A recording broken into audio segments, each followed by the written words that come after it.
The bells ring out, and while Hugh was guiding us through that beautiful and very moving service in Westminster Abbey, this was happening outside. The rain was falling, but within the rain we saw the formation of the largest military procession in this country for 70 years. Over 4,000 personnel from 3 military services and the Commonwealth, as well as the marching bands on foot and mounted, will make this a feast for the eyes and the ears. It is already in position. It stretches for a mile down the Mall, through Admiralty Arch, along Whitehall, all the way to Westminster. It is a magnificent sight. The Royal British Legion there on the inside around Parliament Square. And every regiment of the army represented. And at the head of this procession, leading the way, is the Brigade Major, Lieutenant Colonel James Shaw of the Grenadier Guards. His grandfather took part in Queen Elizabeth's coronation in 1953. And behind him we have the mounted band of the Household Cavalry. And behind them the King's Troop, commanded by Major Fran Sykes.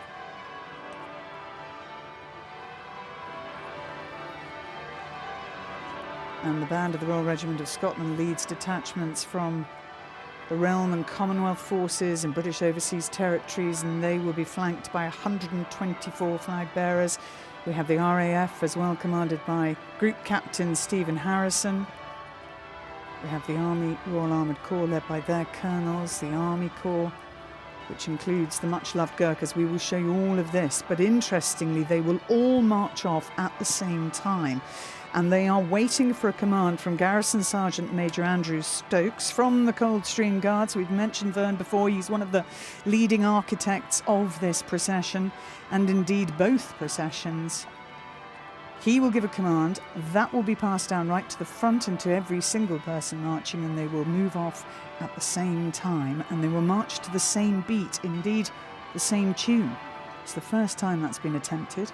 They've been rehearsing for 6 weeks to ensure that all of the bands are synchronised. And towards the back of the procession, and you've caught a glimpse of it already, the Gold State Coach. And you may think this is the sort of thing you'd find in fairy tales. In fact, I rather suspect the fairy tales were inspired by this. It was first seen in public in 1762, when George III rode in it for the state opening of Parliament. It is 260 years old.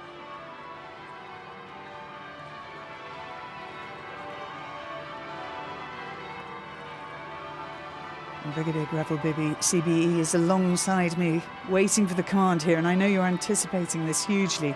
Greville, it's a really exciting and I get impressive sight.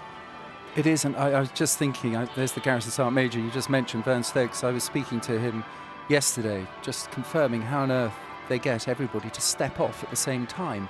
And as you say, Claire, there's a pre-recorded message that is in the ear of every bass drummer of every band on parade.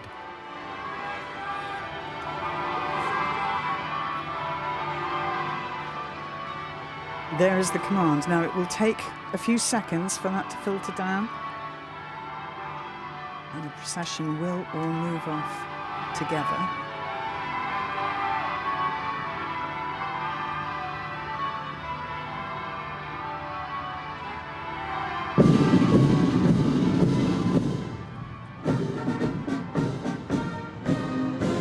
That is remarkable. So the whole parade starts together, and you notice that he paused as it was being counted down in his ear. The same countdown for, as I say, all the bass drummers. That's a remarkable feat. And so begins the Coronation Procession, the route back from Westminster Abbey to Buckingham Palace. And this is where the fun begins, because the service, quite rightly, is solemn. It is serious. It was, I think, extremely emotional for those taking part, and I think for most people watching. But this is almost a relief. Everything so far has gone absolutely like clockwork. And that golden coach, although it has poor suspension and may not be the most comfortable ride, it looks immaculate. It is glistening, it is gleaming, and it's made of gilt wood. That's a thin layer of gold leaf over wood. The interior is satin and velvet, and you see on the outside the panels are painted with Roman gods and goddesses. It also ensures that the King and Queen are the driest people on the parade. That is true. Here we see the Commonwealth troops and the flags being carried on the outside as well. And there are 8 groups in total in this coronation procession. Flags being carried by guardsmen from across the household division. And here we have the first of the carriages following the gold state coach, and you can see the Prince and Princess of Wales and their 3 children. Prince George, who played such a good role there as Page of Honour, and Princess Charlotte, who's just celebrated her 8th birthday, and Prince Louis as well, who was 5 last month. Very exciting for them. And the King and Queen, the King wearing his imperial state crown and carrying the sceptre with its cross and the orb, and wearing King George VI's robe of estates, and the Queen with her newly made robe of estates, and the Queen Mary crown. The gold state coach is drawn by 8 Windsor Greys, and among those riding for the first time, Lucinda Perrott, first female rider in the team of riders. And there we can see Prince Louis. He's got a good view, he's got the outside seat. And Princess Charlotte waving enthusiastically. She's wearing a very beautiful Bruce Oldfield dress, and it's very similar in design, almost matching the one that her mother is wearing.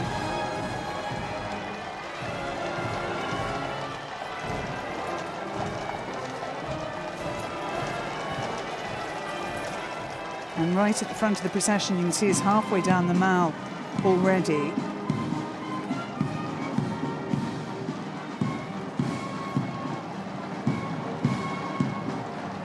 Apollo and Atlas. You see the drum horses at the front there, ridden by Apollo being ridden by Corporal of the Horse Richard Brown, and Atlas ridden by Lance Corporal of the Horse James Ballantyne.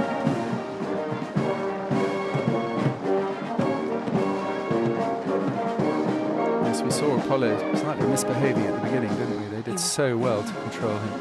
He was tricky, he was being tricky. Now, a very quick change and leg up for Her Royal Highness the Princess Royal, because you saw her leaving Westminster Abbey to a side door, and in a matter of minutes, she is now mounted, and she is not far behind her brother the King. And she is gold stick in waiting and Colonel of the Blues and Royals. And I think fair to say the best rider on parade. She's a former Olympian, a European Open champion as well. So she knows what she's doing. And she is riding a horse called Falkland. There she is. And looking extremely comfortable en route. I think the rain has eased up, you know, just in time.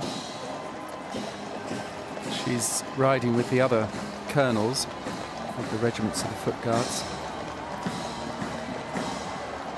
Next to her, Lieutenant General Sir James Bucknell, Coldstream Guards. And we'll have a look further ahead in the parade, because the RAF make a particularly impressive sight because of their white gloves, and you can really see those arms marching in time. And now you can feel the energy coming back to the crowds. They've been watching the service on the big screen, but this is what they've been waiting for. This is why they slept overnight, to get a position so that as the procession came by, they would feel it as well as see it, and catch a sight maybe of those young princes waving at them. And just to correct myself, actually, Princess Charlotte and the Princess of Wales wearing outfits designed by Alexander McQueen.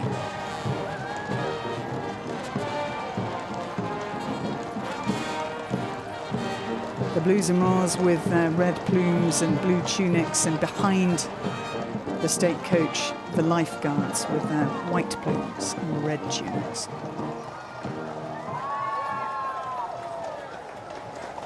And that is their role, isn't it? The two regiments of the household cavalry, very much to protect the monarch. They are the sovereign's escort, Claire, as it says, and whenever the monarch is on a ceremonial parade, you'll find the sovereign's escort protecting him. And the Gold State coach also flanked by watermen, yeomen, palace footmen, grooms, all on foot, and 28 representatives from British overseas territories.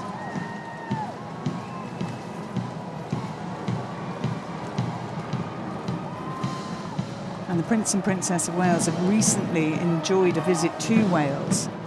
They stayed in a B&B, and they went into the Brecon Beacons with the mountain rescue team to see the sort of work they do. The Royal Navy here making the turn in front of the statue of Charles I, in front of Trafalgar Square and through Admiralty Arch.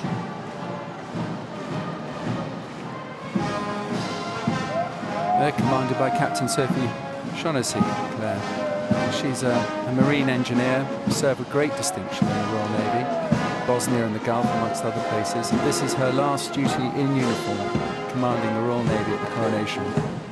And they're the band of the Royal Marines with their white pith helmets.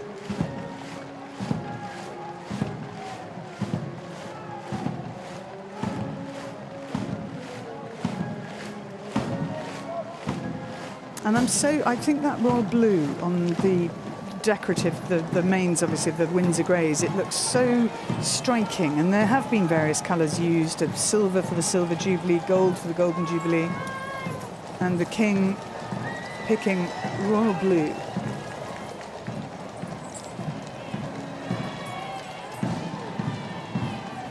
Passing the cenotaph, coming up towards the memorial for the women of World War II.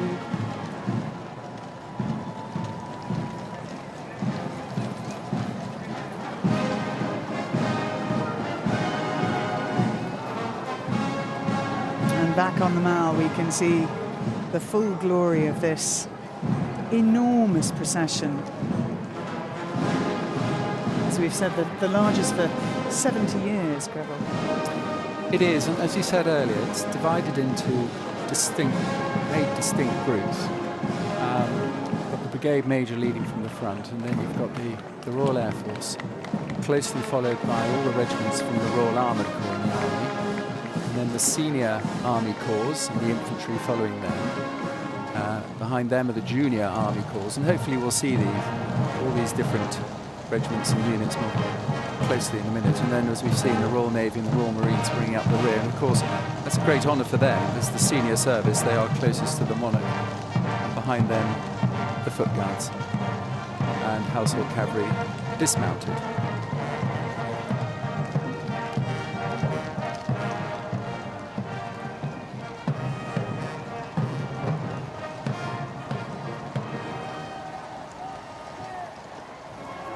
So the Gold State coach making good progress down Whitehall, with of course the national anthem.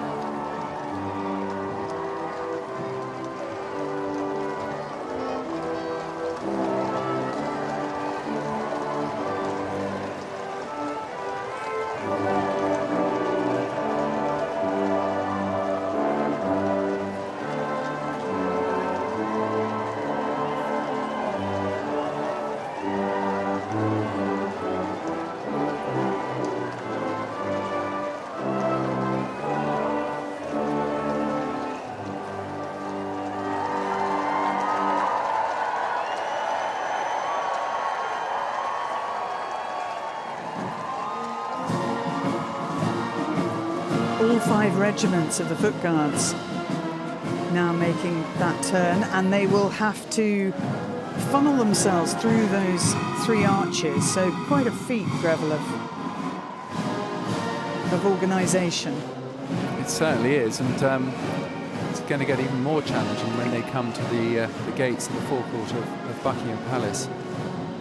And we see there behind the Foot Guards, we have a number of different organisations: the Yeoman Warders, the Royal Watermen, as you mentioned before, the King's Bodyguard, the Yeomen of the Guard, the Royal Company of Archers, and the Honourable Company of Gentlemen at Arms.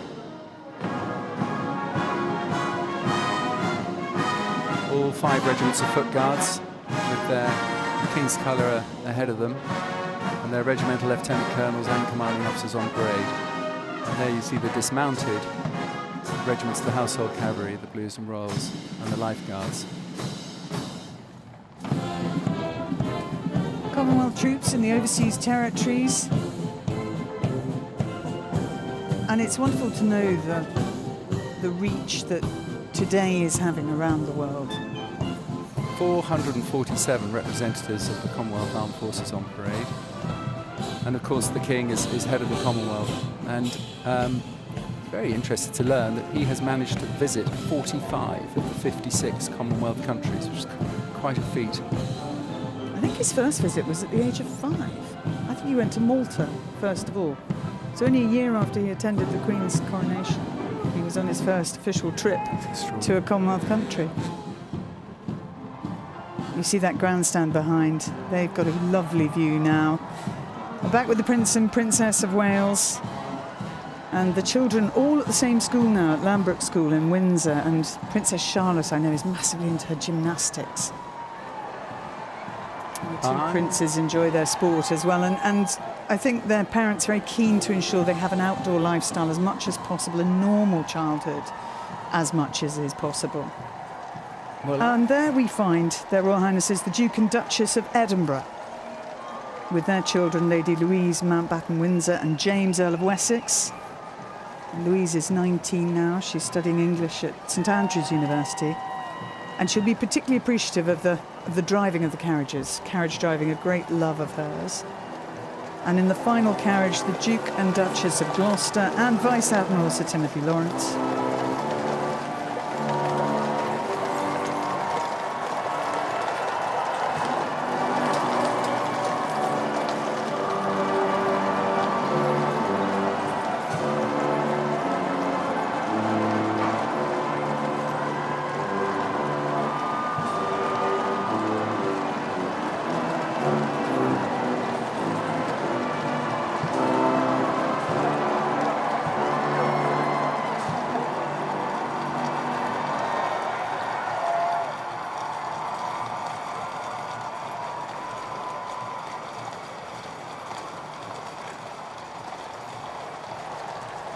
And the King and Queen Camilla have a chance now to really enjoy the crowds who have gathered and acknowledge them as much as possible. And having got through... the Canadian Mounted Police. Now, the Mounties have a wonderful relationship with the Crown. They have, over the years, gifted many horses to the late Queen, and indeed are giving a horse to the King that he will ride for the King's birthday parade, as it will be, trooping the colour in future years. So the Mounties have a very prime position. They have, I mean... And actually, I think all of those horses here have been gifted to the royal family. So they are being ridden here, but they actually now belong to the royal family. And I was going to say, what an extraordinary thing for them to be able to do, is come over from Canada and ride at the head of the royal procession. The Royal Air Force have reached the Queen Victoria Memorial, and I mentioned this earlier, all of the marching elements to this will make their way into the gardens of Buckingham Palace, and they will form up there to salute the King. Because they're ahead of the Gold State coach, they haven't had the chance to see him since he's been crowned, but they will in the gardens. Yes.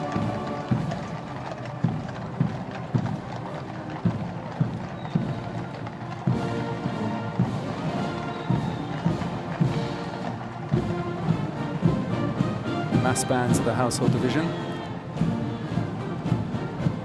You were making a point earlier, Greville, about the importance of music to both the infantry and indeed cavalry, but that beat, the importance of keeping everybody on a beat. It is, but also the idea that the music is a morale booster. It makes everyone, lifts everybody. So if you're going into battle to have music in front of you is reassuring, and of course when the enemy hear that loud beat coming towards them, it also puts fear into them. So it plays many different parts, quite apart from the ceremonial side.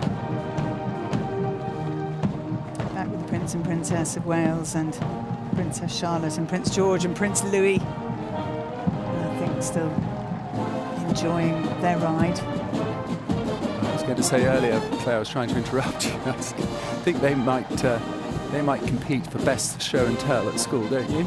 Oh, I think they will. I have to say that if we were awarding, medals, obviously medals to all the pages in the service, but also I think a medal to Penny Mordaunt, Lord President of the Privy Council. That was a heroic effort. Heroic is the word. I was talking about the ensigns who carry all the colours, the flags out on parade, and they'll be extremely heavy with the rain, but she was holding that ceremonial sword.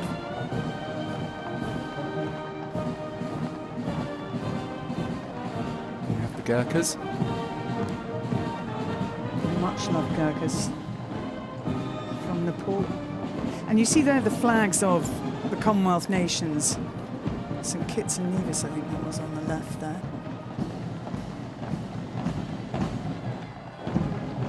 And the Princess of Wales looking absolutely beautiful. Prince of Wales is wearing underneath those robes the uniform of the Welsh Guards. He is now their colonel. He's their colonel. And of course the Princess of Wales is the colonel of the Irish Guards. And both of them wearing formal robes and mantles.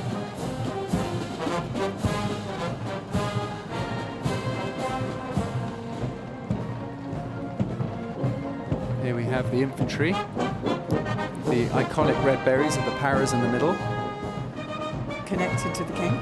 Connected to the king, indeed. The king was the first heir to the throne to get his parachute wings, jumping out of an aeroplane. I think he did it in total 7 times. He thought, well, if I'm going to be their colonel, I need to be able to jump out of aeroplanes. Age 23, he did that. The Army Air Corps here.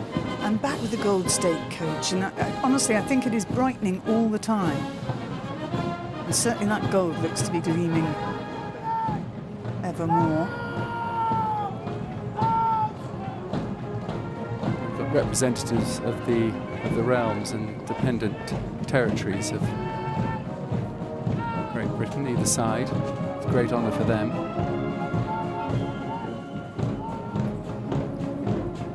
I was listening to Sir David Attenborough yesterday evening talking about the importance of the Queen's coronation 70 years ago in terms of the history of television. And you look at all of the personal filming that's going on and think what this represents in terms of footage taken, individual footage taken. It must be covered by more cameras, if you see what I mean, official cameras and personal cameras, than any event ever.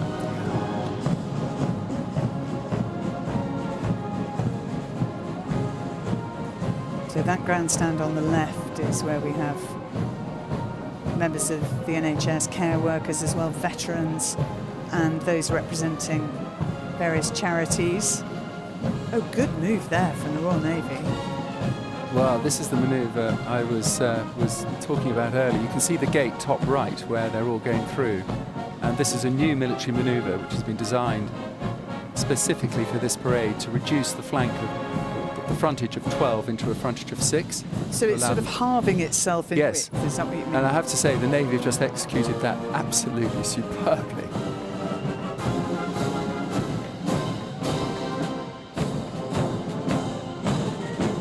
See the streetliners there, still standing there. They've been there since 9 o'clock this morning as a Coldstream Guardsman saluting the royal family. And I wanted to ask you about the 5-pace gap of the streetliners. How is that measured? Well, you might be familiar with some senior non-commissioned officers. In fact, you see the Garrison Sergeant Major in the background there, right in the sort of left middle of the screen, carrying a stick, and that is called a pace stick. And it is, when it's opened, it replicates a 30-inch pace, and they use the pace stick to get the 5 paces that they need between each streetliner.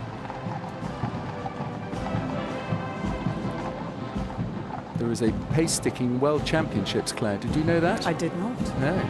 Held at Sandhurst every year.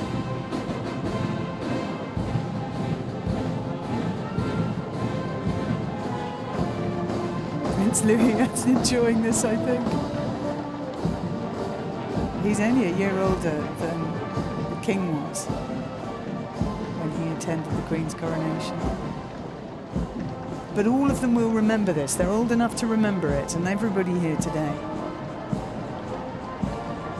There's a day they will never forget. See the lifeguards there in the blues and royals, either side of the gold state coach. And the Duke and Duchess of Edinburgh, the Duke being patron of many charities, including the National Youth Theatre, the British Paralympic Association, the Sport and Recreation Alliance as well.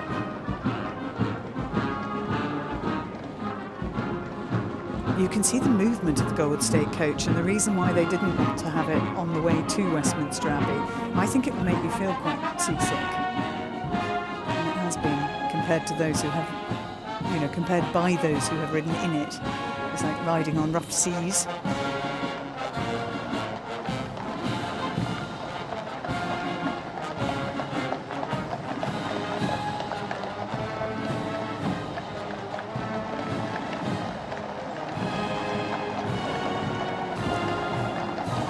Just to say, on iPlayer you can, if you wish, select uninterrupted commentary free coverage, or if you require more detail on Red Button, we have accessible commentary, also a signed version on BBC Two, and of course highlights on, the full coverage on iPlayer available immediately, and highlights tonight.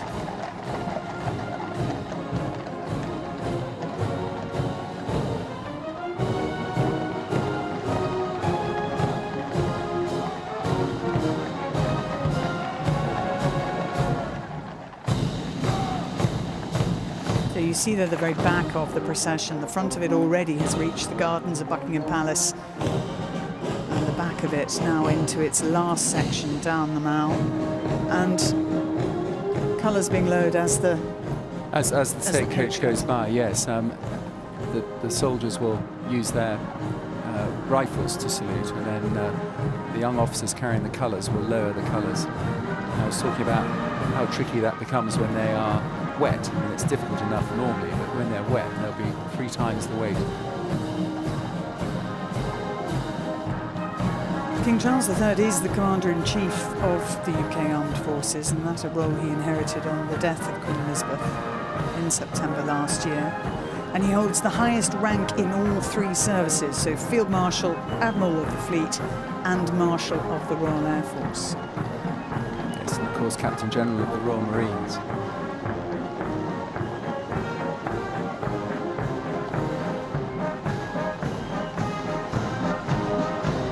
See bottom left there is colour down saluting as the King goes by. Talking of colours and flags, I think some of the horsemen have been heroic today. I'm sure the viewers have spotted a number of horses who've clearly been spooked by waving flags and cheering crowds. Which obviously is a hazard of ceremonial duty, but it's amazing the way they manage to control their horses in such circumstances. Particularly the musicians, as you said earlier, who don't necessarily have hands on the reins.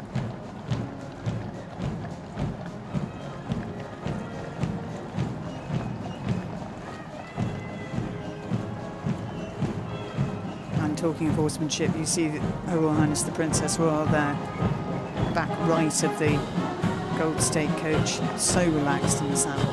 And yes, it's not easy, right? The point is, A, it's not easy riding, but B, riding in uniform, riding in boots that have no give, that are stiff, that makes it a little bit harder.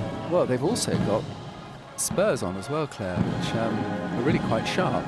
And should they inadvertently allow a spur to wander into the side of a horse, it will take off. Not ideal.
mentioned that the Prince and Princess of Wales have been on a trip to Wales. They very much want to reinforce that link with Wales as a country, with Welsh-produced goods, and I think form an even deeper bond. There's the Guard of Honour again, Claire. You can see the standard of the Coldstream Guards. Only ever carried in the presence of the monarch. One of two colours.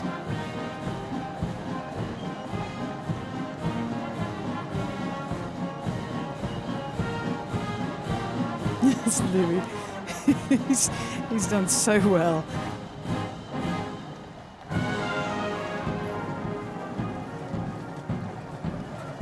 See the Sovereign's escort now pulled off to the left. I don't think they'll be going into the gardens, Claire. I'm sure the gardeners of Buckingham Palace would be very happy if those horses appeared on their lawn. No, they will be taken back to the Mews. And as the gold state coach disappears, and we have one last look at Prince Louis there, and the Prince and Princess of Wales, and Prince George and Princess Charlotte.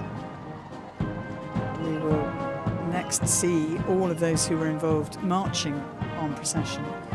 We'll see them formed up in the gardens behind the palace in their chance to personally salute the King and Queen.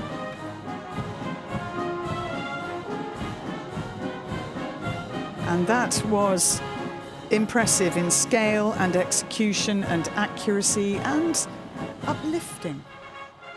So uplifting and so unique to get representatives from across all the armed forces on parade at the same time together to celebrate the new monarch.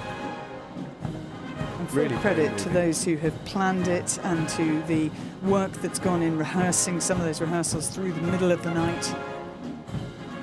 Well, indeed, and you know, we expect our ceremonial troops and others to do a good job. That's what we've come to expect. But actually, so many of the personnel on parade today, it's not what they do every day.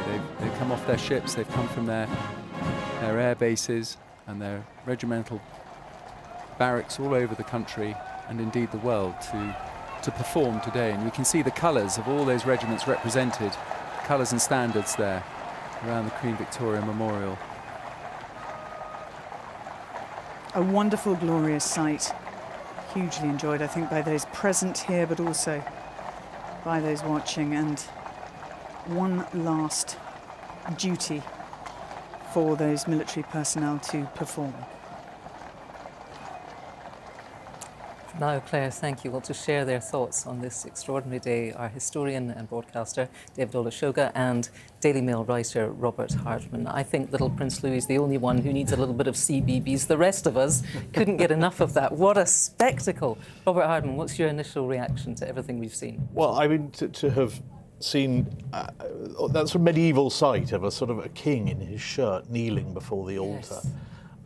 Zadok sort of builds to its crescendo, and then the crowning moment, you know, I mean, just sort of timeless, I mean, properly timeless, and yet this sort of fabulous parade that's come through the streets here, the biggest parade since 1953. So we've got a lot, you know, so much tradition there, but at the same time, so many modernising touches. I mean, there were so many elements of that coronation. I mean, seeing the number of women processing in key roles, you know, Penny Mordaunt, one of the great officers of state, there right at the front, female bishops. You know, it's a very 21st century coronation that hasn't really changed much since the Old Testament. Can I put it like that? You can, and that's put very well.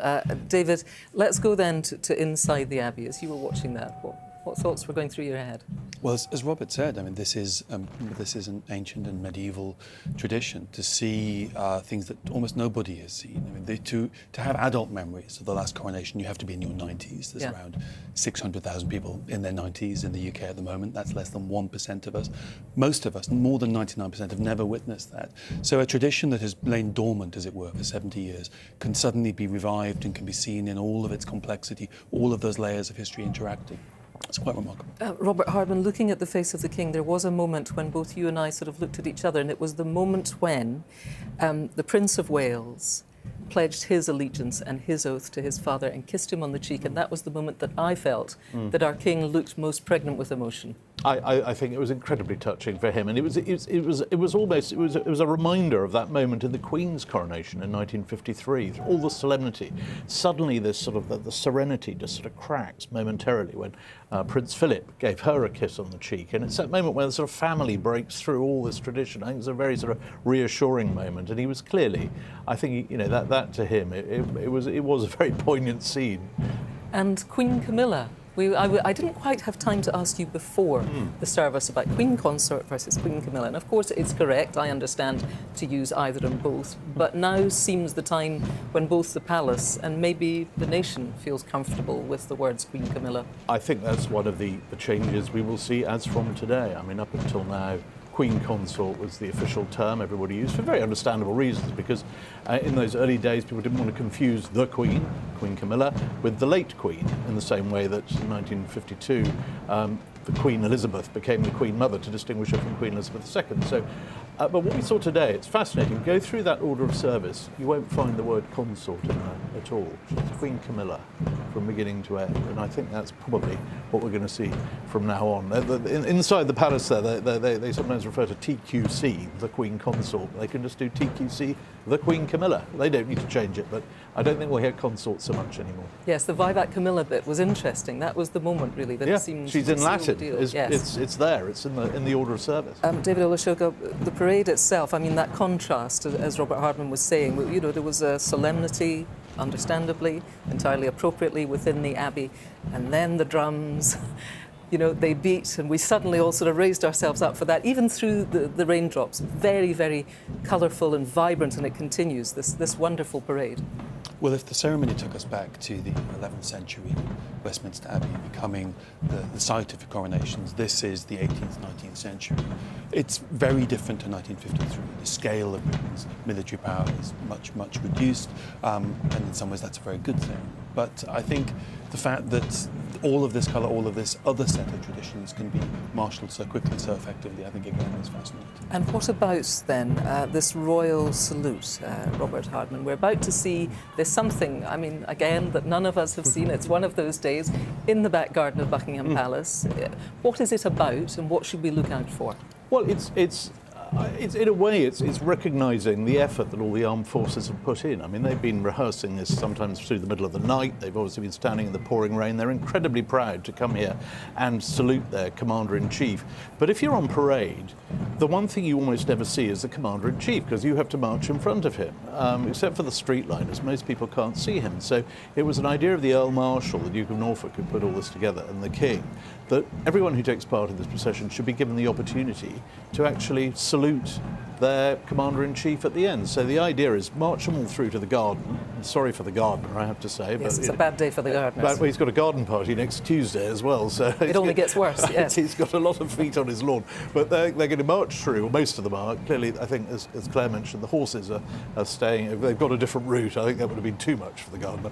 And they will line up, they will form up on the palace lawn, very large lawn, largest lawn in London, and they will face their king. And when he is processed through the palace now, he's obviously now, as we speak, getting out of the Gold State coach and heaving mostly a sigh of relief, although there are a few bits to come, and he's walking through from the east side, which we're here on the east front. He's going through to the west front, out onto the terrace there, and there he will take the salute of his troops, and I think he'll be very grateful to them, and they'll be very pleased to see him. And let's join Claire again. I think she's ready to tell us the scene that is being set in the garden of Buckingham Palace. Claire. Thank you, Kirsty. King's Troop going through your shot there, and they play such an important role. And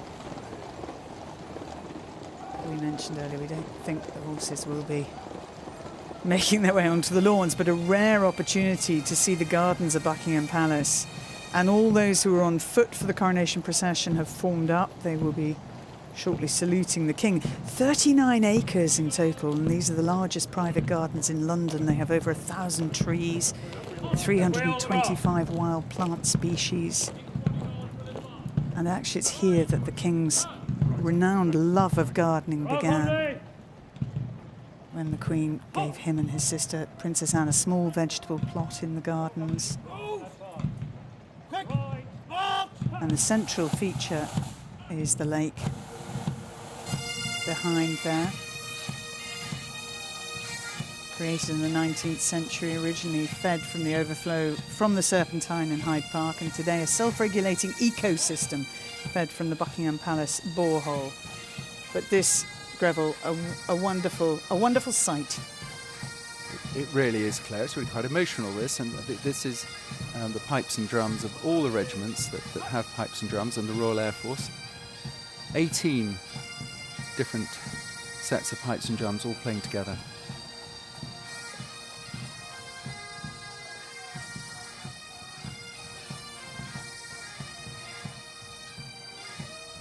Well, what an astonishing and special sight that is. The military on display, all of the armed forces there, putting on quite a remarkable show for the King, the Queen and the rest of us. Hopefully it's not over though.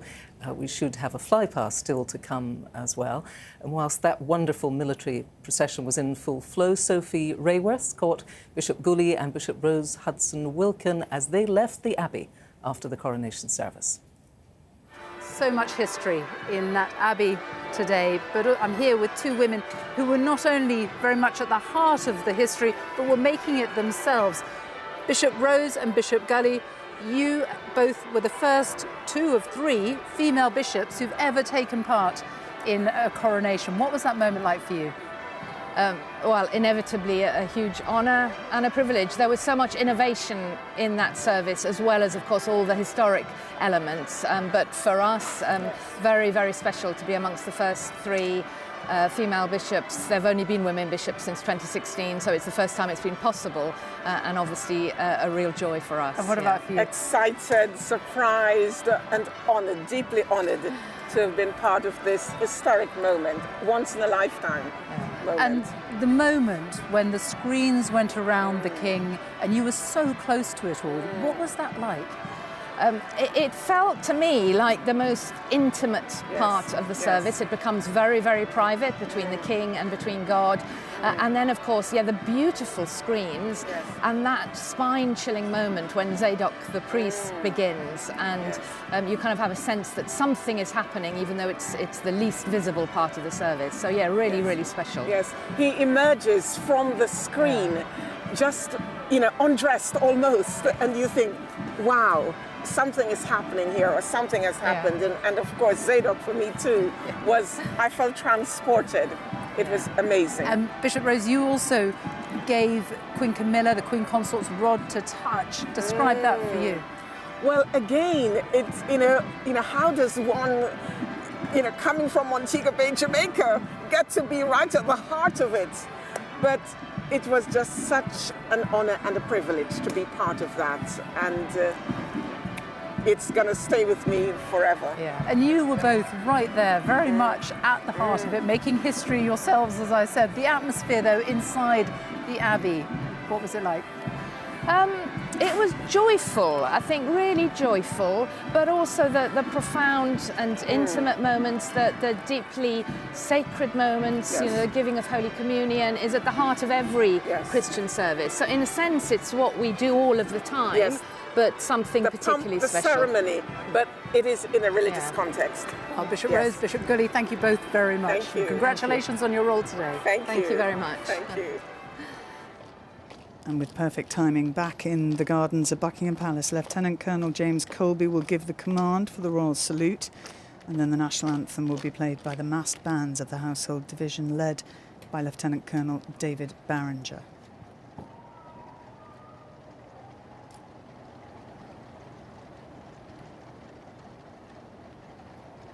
All right! No! Up!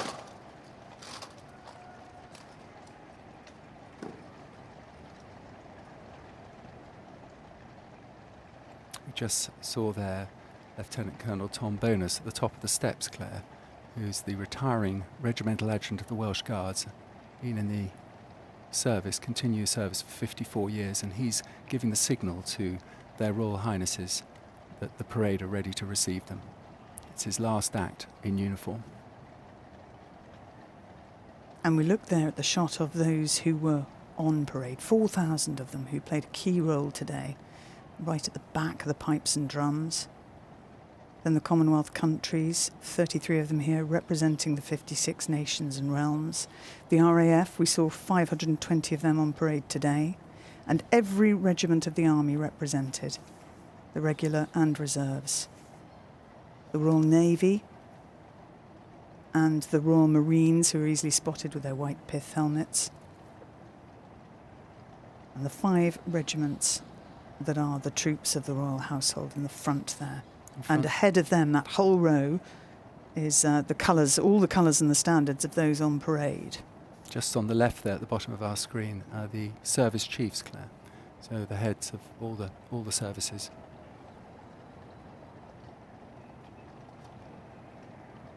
And right towards the back, and we might catch a sight of him later, is the mascot of the Irish Guards, who is Seamus, the Irish wolfhound. He's the one dog there on parade. They're the service chiefs. James Colby waiting for their Royal Highnesses to come to the top of the steps. The Garrison Sergeant Major keeping a careful eye on him. You see he's put his pace stick down. It's the pace stick I was talking about. And His Majesty King Charles III stepping out now onto the west terrace of Buckingham Palace.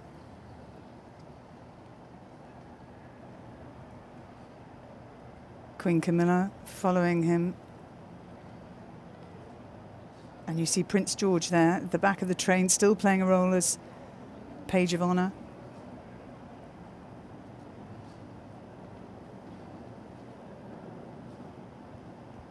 His Majesty's Armed Forces! Royal Salute! Present arms!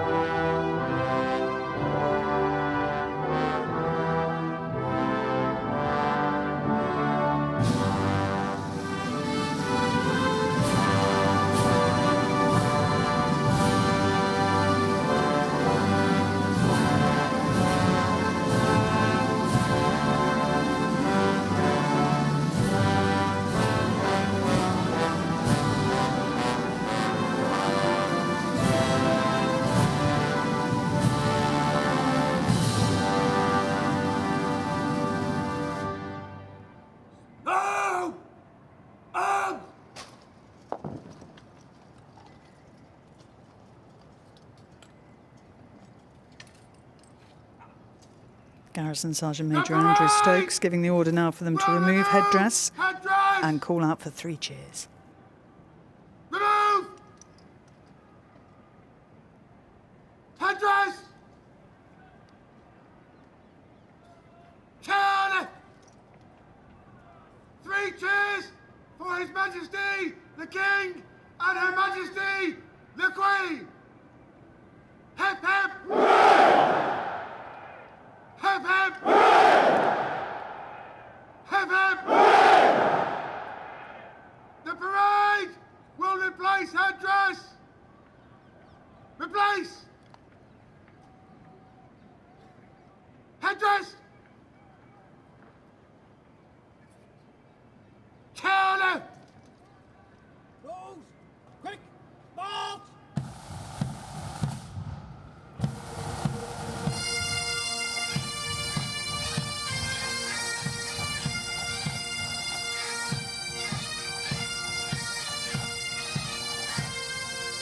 And the mass pipes and drums are now playing a tune called King Charles III.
I think Andrew Stokes, known as Vern, can reflect on a job really well executed there. I've never heard 3 cheers resound so loudly in an open space.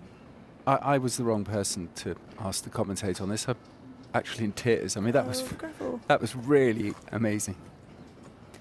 And you saw the Yeoman of the Guard saluting the King as he went back into Buckingham Palace, and we will see the King and Queen shortly alongside working members of the royal family on the balcony, and we still have a tri-service military fly past with 68 aircraft filling the skies above. But as far as the ground is concerned, the job that these 4,000 have done and the role they have played is almost complete.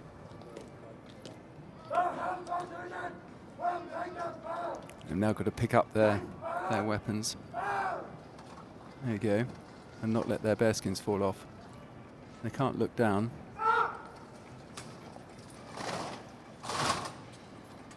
Well done.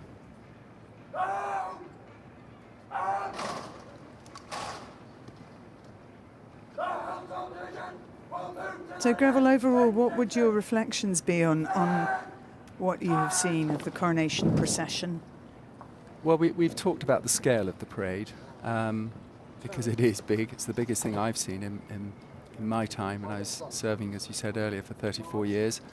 But I think it's the delivery of the most extremely complex military operation, because that's what it was. It was a military operation delivered to perfection. And a wonderful, wonderful tribute to our King. And finally, Claire, it just makes you proud to be British. Well, most of these servicemen and women have been on the go since 3:30 this morning, when they left their bases to take the train to London. And nearly 11 hours later, they will now disperse. They will head back by train to those bases. And they can be very proud of the part they have played in a procession that truly was fit for a king and a queen.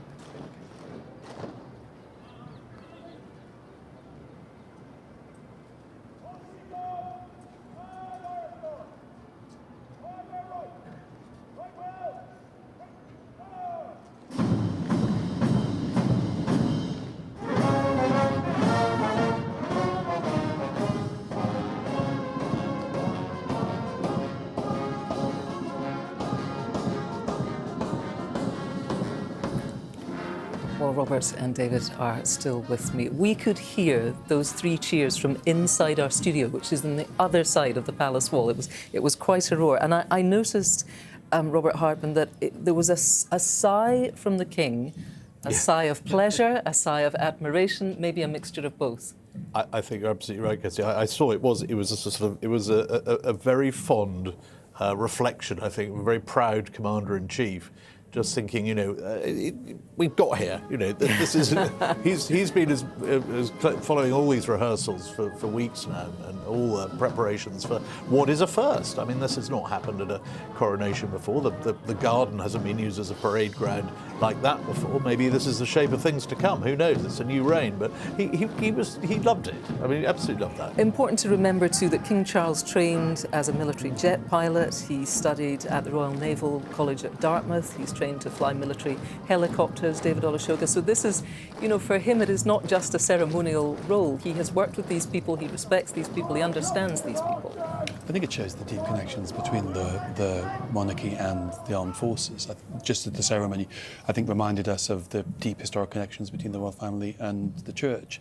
Now, I'm sure there is relief. Now the ceremony is over, now that the day has been done, there's lots of questions and lots of analysis about what does this tell us about Britain, what does it tell us about the place of the monarchy in Britain, about the differences between modern Britain and many of these institutions, religious and military. And also he had all his regiments of the army were there. Every part of the armed forces was there in front of him. He probably won't see anything quite like that for many years, if indeed again. I think as a monarch, as a commander-in-chief, that's such a strong thing. And he has, as we were hearing earlier, I mean, he's played such a part. I mean, he was at university, he first learnt to fly in a chipmunk he wanted to have a Welsh instructor as a about to be Prince of Wales. They couldn't find one who was available. They got a Kiwi in called Philip Pinney, taught him to fly in a chipmunk. He got his wings, then he went into the Navy. As we heard earlier, he's done his parachute jump with the Paras. And he's, when you've grown up, and there's always really been someone in uniform around you every day of your life. Yes. Even at the lunch table, there's normally a query or somebody hanging around. They are a forces family. The Windsors are the ultimate forces family. So that is a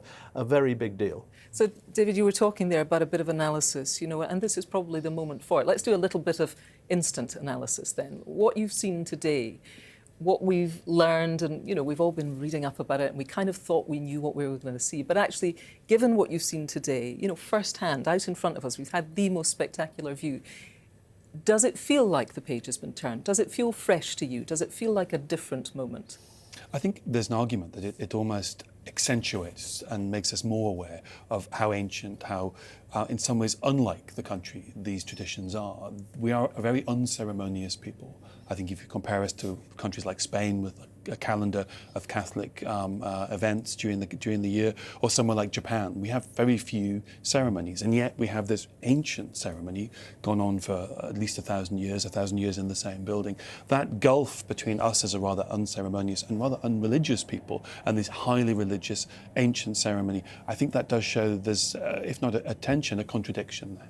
That's a really interesting point. And Robert Hardman, we can hear. I'm not sure where the cheers are coming from. I don't know if they're coming from the military in the back garden. I don't know if they're coming from the crowds on the Mall, because we understand this is I think it's the crowds on the Mall. Let's take a look.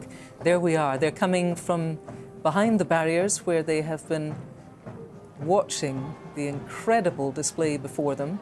Their patience has been rewarded with that spectacle.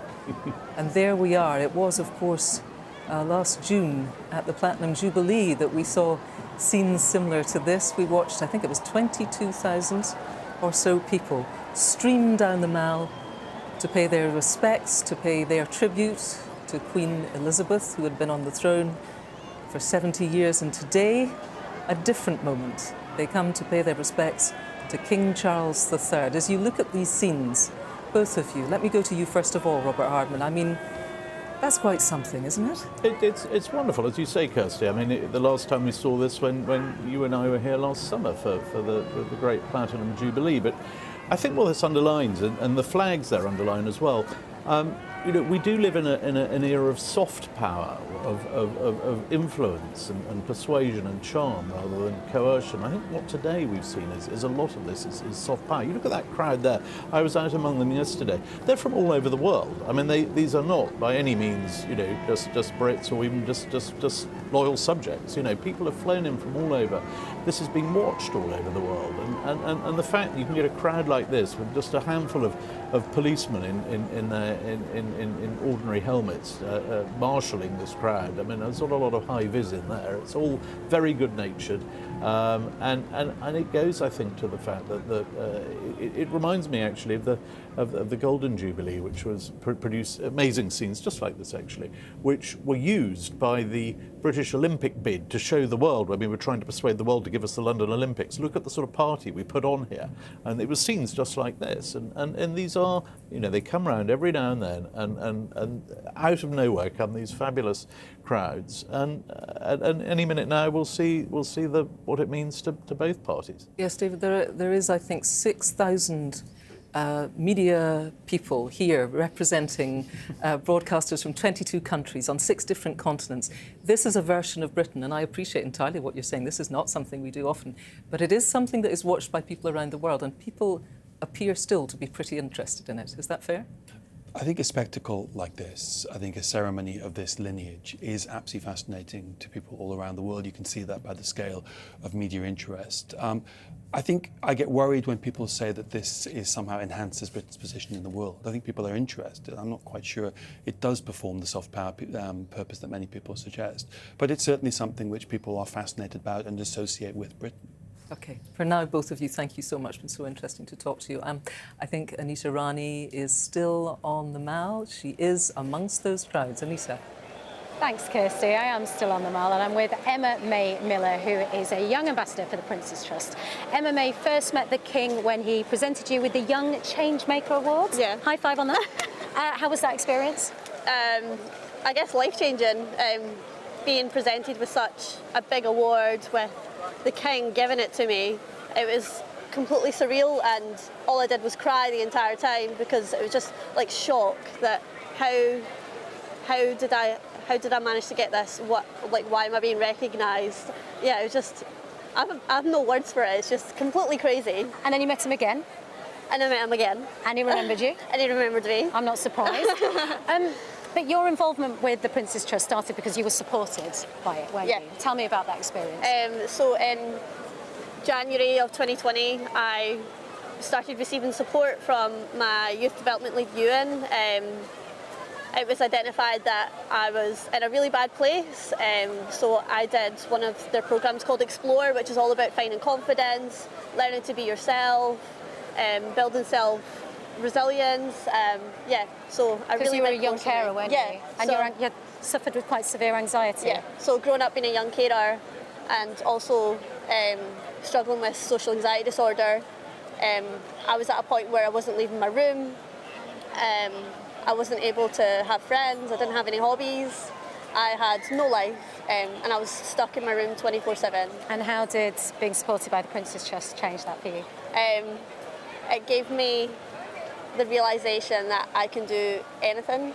I just need to push myself out of my comfort zone a little, and push myself to just be me, really. Just let my personality show. And how are you now? I do lots of different events. I'm a young ambassador for Prince's Trust, so I get to attend so many events and meet lots of different people, and getting to enjoy my life. And from someone who couldn't leave their room to now being on national telly. On national telly. Being so confident and so brilliant. Emma May, it's been a pleasure talking to you. Thank you. Thank you. Well, I'm delighted now to be joined by Anton de Berg, and a very well-known face from Dragon's Den, Deborah Meaden, is also here. So nice of you to take the time to join us. What do you make of all that? Deborah, what a spectacle. What a spectacle. And you know what? I was a bit worried this morning because it was raining, but it hasn't made any difference. It's kind of made it even more British. We're very good at weather, aren't we? I think that's true. And of course, the last coronation, I'm choosing to look upon this positively, because the last coronation 70 years ago, it was unseasonably cold and wet. And we had this very historic and wonderful rain. So, Anton, I'm taking this as a good omen. I think you're right to do so. It turned out rather well in 1953, and I think it's been a wonderful spectacle, a wonderful day. The moment I was watching it on TV, I was in the car on the way up, and I was watching on the phone, and the moment where he said, "God save the King," out loud. I had a moment. Did you? I was just on my own, and I literally welled up. But it was out of the blue like this. Whoa! And it's incredible, and it's interesting to still feel this way about it. I find that sort of fascinating. That we were talking about it being an ancient tradition, etc., and all this, but still it resonates so strongly, certainly with me. And the pomp and the ceremony and all the armed forces are out, and everybody's there, and everybody. The three cheers you spoke about earlier, but I find it just really, really emotional, and I love it. Deborah, it's a really interesting thing, because of course, quite legitimately, it won't resonate with everybody. There'll be some people for whom it's a complete turn-off, but the people that it does mean something to, it does get you right there. It does, but I think even if you're not particularly strongly royalist, the community, the coming together of all these people in the pouring rain, the camping out the 2 nights before, there's something lovely about a nation coming together. And, what a joyous moment to celebrate, as I say, whether you're a strong royalist or you're not a strong royalist. Also maybe at a time when we have less and less community, because people are in their silos, they're listening to their music, they're watching their television programmes, everything is sort of fed to us. In a sense, the community where we can all come together and agree on something feels rare. pretty good. Yeah. On Monday, one of the things that I wanted to talk to you about was the big help out, because this is part of the push of this coronation weekend. We've got a bank holiday on Monday. The King is interested in people not just sitting on their backsides and eating coronation chicken and coronation quiche. He wants them to go out and volunteer. And as a legacy piece, not just on Monday, sort of forever. So this is the Kickstarter for it. Absolutely, it's called the Big Help Out, and we have so far about 1,200 businesses already signed up. Huge organisations through to tiny organisations. We're expecting 6 million people to volunteer in something. and there's a platform that you can go onto and say, that's what I really want to do in my local area. And you've got charities are on the platform. They can say these are the type of projects that you can support. So it's really about getting people involved, because volunteering is very good. It doesn't just do fantastic good. It's good for the soul. It's good for the mental health. It kind of gets you involved in things. Do you think there are a proportion of people who might want to help, but they don't know where to begin? Because they don't know if they get it right. They don't know how many hours they'd have to give up. They don't know if they'd really enjoy it. And then if they gave it up, would they feel terrible because then it's a failure? You know, there are little bits of resistance in all of us. I think you're absolutely right. But also, I think that's why business has had to get involved, because businesses need to be able to say, yes, you can take time off. You know, and not only that. Will businesses say that? Well, my businesses are, yes. Okay. And they are, clearly, because there's 1,200 businesses that signed up to do it. And also showing people, you know, go onto this platform and you can choose what you want to get involved in, because the things that you love might not be the things that I love, you know, get me fired up. So I think it's a wonderful way of saying, on this platform, you're going to find something you really care about, you know. And once I think you start volunteering and getting involved and you feel that difference that you're making, you know, I think that's really important to all of us, isn't it? Well, a little bit means so much. That's the thing. You don't have to feel that you're going to have to commit swathes of time to this. You can just do a bit, but it means so much. By doing a bit, you give so much. And I think that's the most important thing. And often with these things, just getting started, and then you'll end up building on it yourself anyway. Anton, when you are, as my granny would have said, such a well-kent face, when you are on such a big show, you will get asked very, very often to help out with, she was a lovely granny, to help out with this and that, and can you lend your time? You know, the request, well, to both of you, of course, the requests must come in all the time. How do you choose what to get involved with? Well, it's I'm happy to do anything, really. I'm sort of like that, and it's always a time thing. If I can do it, I'm happy to do it, and that's always been my attitude about the whole thing, really, because. I know a lot of people are very specific about various charities or one thing that they're going to be involved in, which is great. But I think, again, as I said before, I just try and do what I can. If a little bit of if I do something and it helps, then that's, you know, that means everything. Well, you know how many million people are watching this. All the charities. I've absolutely no time at the moment. But that's the key, really. I like to. If you can, as my granny used to say, I like to spread myself out. Right, the grannies are getting a good old shout-out today, aren't they? Why shouldn't they? Wise work. Let's talk a little bit about partnerships, because you're a man who knows a lot about partnerships. You know, dance partnerships, why partnerships work, the chemistry. One of the things that we notice about the King and Queen is they do a lot of things together. Yes. The chemistry is interesting there. What do you think? It's a lovely relationship to watch. They are King, Queen, they are husband, wife, they are best friends, and they are soulmates. And they're interested in each other and what each other are interested in. And it's just, I think they're a wonderful couple. I find them quite romantic, really, a little bit throwback, I know. Maybe that's just me, maybe that's the way I feel today. But I think it's a lovely couple. I think can you say that about the King and the Queen? They're a lovely couple. I think you can. I think they are. And if ever two people were made for each other, it's those two. Well, Deborah Meaden and Anton de Burgh, thanks for telling us about the big help out on Monday, and it's lovely for you both to give up some of your time on this wonderful Coronation Day. Real pleasure to see you. Amazing thing to be here. Thanks for asking. Thank you. We can take a little look at the crowds moving down the Mall. As we saw, there are certainly plenty of them, and there they come, coming from, well, we would imagine not just from the sides of the Mall, where they have been watching the parade, watching the royal carriages go by, but also from the big parks in London, in St James's Park, and also at Hyde Park, where there have been huge screens displaying all of the day's proceedings, from that extraordinary solemn service that we saw in the Abbey to well, the unbridled joy. And you, sir, look very good in that suit. Wherever you got it from, it was money well spent. And there we are, King and Queen, not the only ones with crowns today. Looking magnificent, enjoying his moment. That'll be posted within seconds, I would say, to his many thousands of followers. And there we see the huge police operation that has allowed all of these, probably tens of thousands, I expect, of people who have thronged into the Mall to happen safely without any incident. There she is, filming it for years to come, and she'll show her children. She will say, I was there. The scenes are remarkable. I think the rain has truly stopped now, and maybe some of those soggy cagoules are starting to dry out. And we are hoping that in a matter of maybe 15 minutes or so, we shall have the royal family, the King and Queen, appearing on the balcony at Buckingham Palace, accompanied by other working members of the royal family, and that they will enjoy a fly past. Now, due to the weather, we had been planning, the long-term planning was for a 7-minute fly past, but we think due to the low cloud and the adverse conditions, it's more likely to be a fly past of around about 2 to 3 minutes.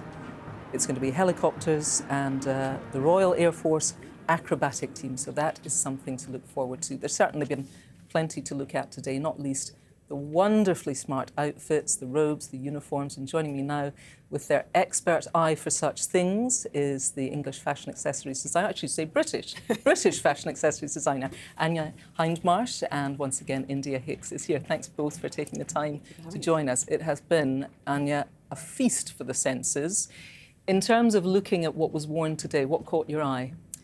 It has to be the Queen Consort, I think. I think she looked absolutely spectacular. And I think all the stories and the meaning behind her outfit was really, really moving, actually. So this was a Bruce Oldfield design gown, and it was very much a gown. And would you say there are sort of rules to be followed when you are making a gown for something as significant as this? Well, it is an historical gown. It's immediately going to, be a moment in history, and so absolutely needs to be safe. It needs to be sort of comfortable. It needs to be respectful. I think it needs to be a nod to all the traditions. It has the lovely embroidery on it, which represents the 4 nations. So it's a very special thing, and no one better really than Bruce, who is a trusted person to make the gown. Explain that to me then. What does it take from somebody who is a couturier to make something that can work throughout the day, because you've got to be able to get up and down steps and in and out of carriages and sit comfortably and not look like you're trussed up like a Christmas turkey?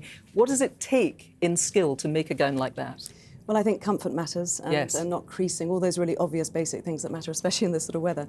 But I think also someone you've worked with before, so that you feel yourself as well. I think that's very important on the day. He has an amazing history as well, actually, Bruce Oldfield. He's dressed many royals, and actually also is a real inspiration, actually, with having been brought up in a Bernardo's home and actually really being an inspiration to people who've come from sort of humble beginnings. So it's a really lovely story as well. Yes, because he has had a long and very storied career, but this surely must be the point at which he says, I've reached the top. Today is a day to breathe out for Bruce Oldfield. I think he deserves it, actually. He's a thoroughly nice man. India, what did you make of the beautiful stuff that we saw today, particularly in the Abbey? I thought it was very reassuring, because I think there's been much discussion about we're going to lose some of our pomp and circumstance and pageantry, and the fact that the dukes and a number of the peers have been invited not to wear their ermine robes. But I don't think we missed that at all. I think we saw everything to perfection. Penny Mordaunt standing there, not only with that historic sword clutched to her chest, but also her headpiece, which was made by Jane Taylor Millinery, and I actually wore a hat by her for the Queen's funeral. So again, it's lovely to see these British brands coming out. I'm wearing something called Susanna of London, and the Duchess of Edinburgh also was wearing something made by this brand to the ground. I loved seeing the long again. At the Queen's coronation, everybody was in long. That was the trend. Obviously, the King's coronation before that, everyone was in long. So it was lovely to see the Princess of Wales and the Duchess of Edinburgh in long. The formality of these events, do you think, we had lockdown. Everybody was in elasticated waistbands and trainers. What we saw today is another way of being, is that formality. People, more generally, are not required to get this dressed up. But do you think events like today help to promote that idea that actually it's terribly nice sometimes to really make the effort? Yes, I think it is. I think definitely. And I think Jamie Oliver said to you earlier about minding your P's and Q's when you're around His Majesty. And I think that there needs to still be a sense of that, a few P's and Q's. I think our Princess of Wales gets it absolutely right, where she is so beautifully dressed in often a high street brand that we can all understand and feel inspired by, and it's attainable. That's a brilliant balance that we're seeing now, and yet she looks absolute perfection every time. Yes, let's talk for a moment, why don't we, Anya, about the Princess of Wales, because we saw her today wearing this Dame Grand Cross robes as the other immediate members of the female members of the royal family, where underneath it she was wearing an Alexander McQueen gown. I'm wondering if on the balcony we might get a right good look at that, because I'd like a right good look at it. And very interestingly, quite a contemporary trend of her daughter Charlotte, aged 8, wearing precisely the same thing as Mum, but just a child's version of it. Very much the mini me, which is actually rather charming. And I think again, the beautiful workmanship, the craftsmanship, and actually craft is really important. I think that's at the heart of British fashion. We mustn't forget the craftsmen. They are the heroes, I think, of fashion in so many respects. And the embroiderers, the amazing gold bullion thread. I mean, it's really special work that just takes many hands and many, many days. Hats, of course, are a complete nightmare for most of us. You know, if we have to go to something when we have to wear a hat, it's not often a great moment. And we saw today a different interpretation, not a tiara, not a hat, but the Princess of Wales was wearing, it did look elaborate, but in an entirely appropriate way. What did you make of it? So it's a rather lovely headpiece by Jess Collett, actually, who, in fact, was actually, her business was funded initially by a fund from the Prince's Trust. Oh, wonderful. It's a really nice sort of full circle moment. And I think a nod to a fresh new start of the monarchy, and very much, I think, out of respect for our new king, who is, I think, requested no tiaras and loves, obviously, has a passion for nature and sustainability and the environment. So I think it's very much out of respect to him. Yes, India, just briefly, what did you make of those headpieces? I thought they were quite stunning on both the little princess. I thought it was so appropriate, and Anya said it beautifully. There was that moment as the King and Queen got into that incredible state carriage where you thought, are they going to lose the crown? Are we going to have a crown rolling off? But they did it brilliantly, and there must have been quite a lot of practice on that. Talking about creasing, you know, my own experience of coming down the Mall was Princess Diana's wedding train, which when you were a bridesmaid, of long. course, yeah. And of course, you can practice so much, and they had practiced with the 25 feet, and we'd done that in the Abbey. But once she got into that coach, nobody anticipated how much material there was going to be. She had her quite large father, and so when she got out the other end, it was a nightmare. As Anya has pointed out, you've got to anticipate the creases. You're both very strict, and I like it. So many rules, so many things to think about. Thank you so much for your expert analysis. That was really interesting. Let's find out how spirits are on the Mall. Anita Rani is still there. Anita.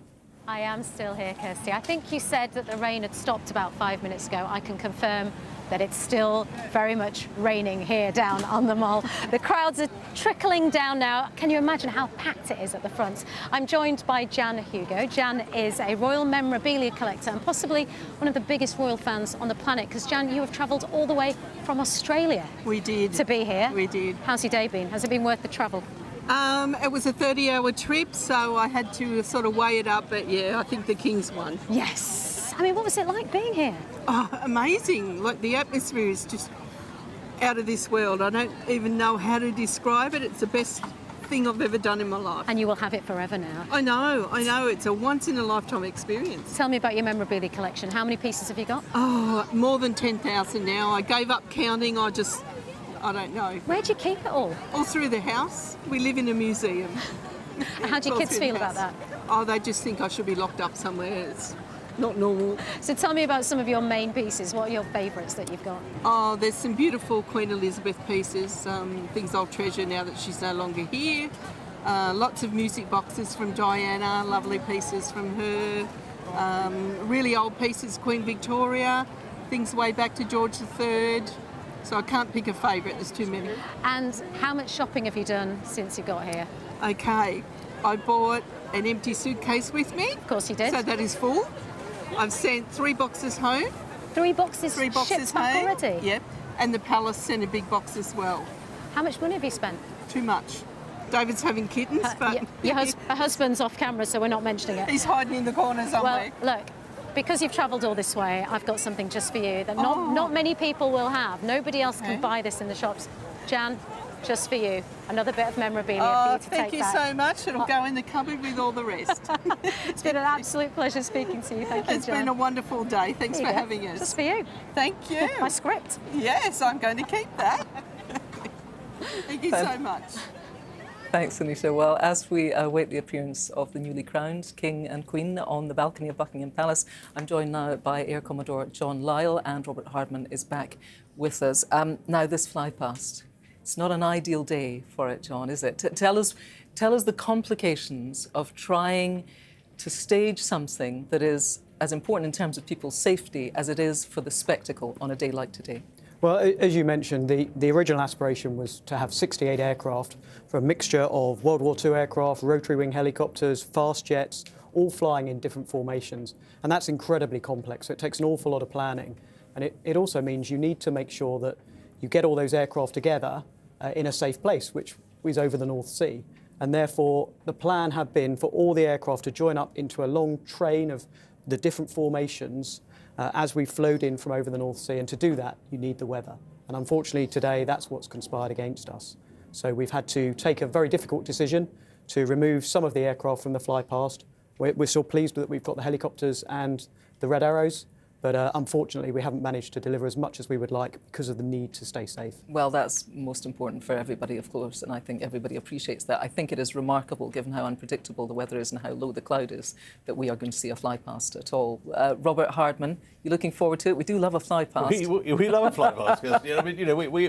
These things happen. I mean, if you think back to the Queen's Diamond Jubilee, I mean, I think it had to cancel the fly past then over the river because of the weather, but I think, Right, well, all I can hear right now is the most massive cheer behind me. So there is the reason. We have King Charles III and Queen Camilla in the imperial state crown and Queen Mary's crown, waving to the thousands of people who are thronging the Mall, who have braved the rain and are here to witness an historic moment.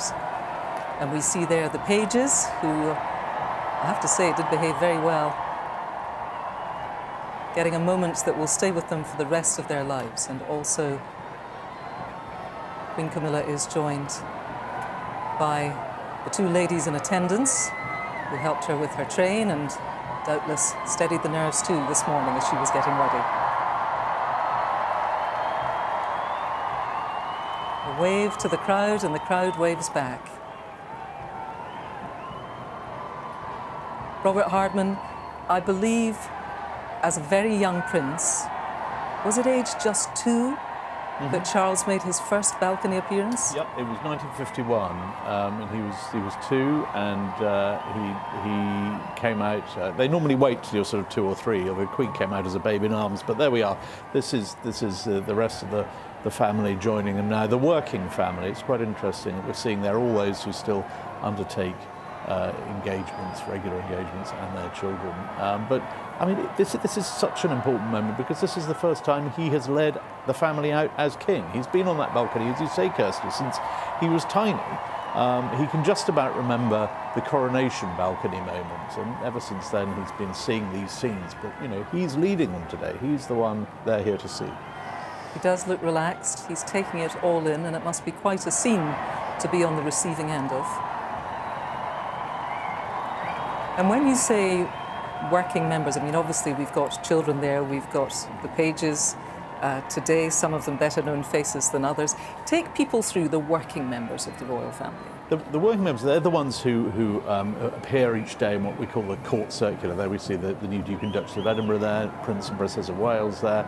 Then the pages, the King's pages, the Queen and her pages there to her left. But this is sort of, in a way, recognising those whose day-to-day job is supporting the monarchy.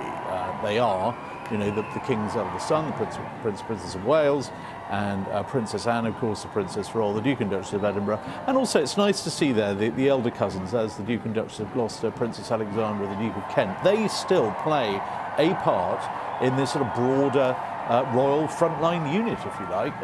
You know, they may not make the headlines every day, but they're still there. They've got their patronages, and the King feels a great debt of gratitude to them. So on a day like today, he's saluting them. What we haven't got here is all the extended cousins and cousins of cousins and that sort of thing that we used to see at perhaps a birthday parade. I think underlying the messaging here is, you know, today's a day about the monarchy rather than about me, myself. Yes, very interesting point. And I suppose such a special day when those youngsters have been involved, you want to say a sort of thank you. Oh yeah, they've been working today. There's a deal of pressure on those youngsters to go out there and behave well. Also very interesting to see, well, there we are, A wave from two very popular people. Not in a wheelbarrow around the garden today. Something altogether different. And here we see, John, the helicopters coming in. Yes. Through the cloud, through the rain, they've made it. Exactly, they've battled through. So this is the first of 5 formations of helicopters we'll have ahead of the Red Arrows. And what you're seeing is a formation, the first ones were a formation of 3 Juno helicopters, so training helicopters from No. 1 Flying Training School. And interestingly, on the second of those helicopters is Squadron Leader Rich Allinson, who was actually one of Prince William's flying instructors when he was going through his helicopter training. So there's a nice royal connection there. And also interesting that these the helicopters can fly lower, so that's one of the reasons it's safe for them. They can, and they have slightly different rules when it comes to cloud base and how close to the weather they can get because of their slower speed. Right, and even though it's very rainy then, it's not too dangerous for them today?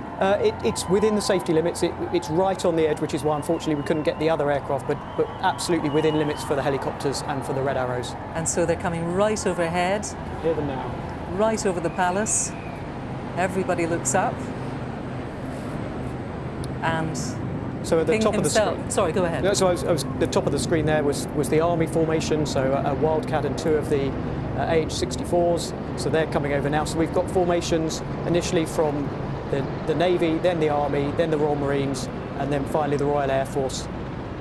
And the King and the Prince of Wales both looking up there and understanding both as helicopter pilots. That's interesting. It is. They know what it takes. Well, we've got the first monarch who can fly a helicopter. He was in his naval days. Correct me if I'm wrong, but he was actually a very good Wessex helicopter Indeed, pilot. yes. He was top of his class, so he knows what's going through their minds. And of course, the Prince of Wales has flown many helicopters, so there's a lot of expertise up there. If they're flying the wrong way, I'm sure they won't just hear about it from their immediate bosses. Now you see, everybody else is tilting their heads up, apart from the King and Queen. But of course, they've got something to be mindful of. So it's just eyes up for them. It's one occupational hazard of the head that wears the crown is you can't look down, as the Queen used to say. You've got to read your speech looking straight ahead. So they're making a fair sound.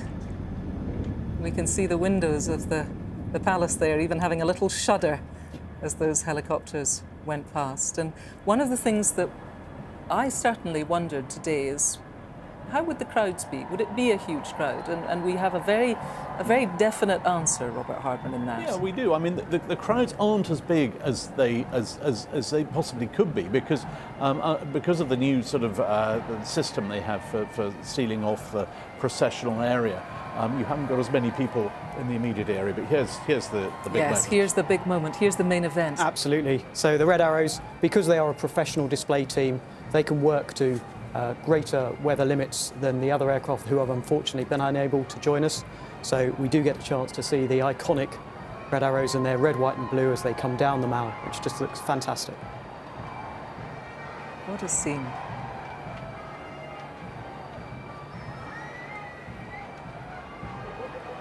They're currently in their 59th season. They've got another 60 displays to do this year. And where are those displays? Are they all over the world, or do they tend to be in the British Isles? So the majority in the British Isles, but they do go all over the world. And this is the moment.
Well, that was a wonderful moment, an iconic moment, and it would have been a great shame if the weather had put stop to what really is a sort of seal on the day, I think, John, don't you? That sort of visual spectacle of something that we've come to know and be in awe of, and also be very fond of, that spectacle of the Red Arrows. Absolutely. The armed forces giving a round of applause.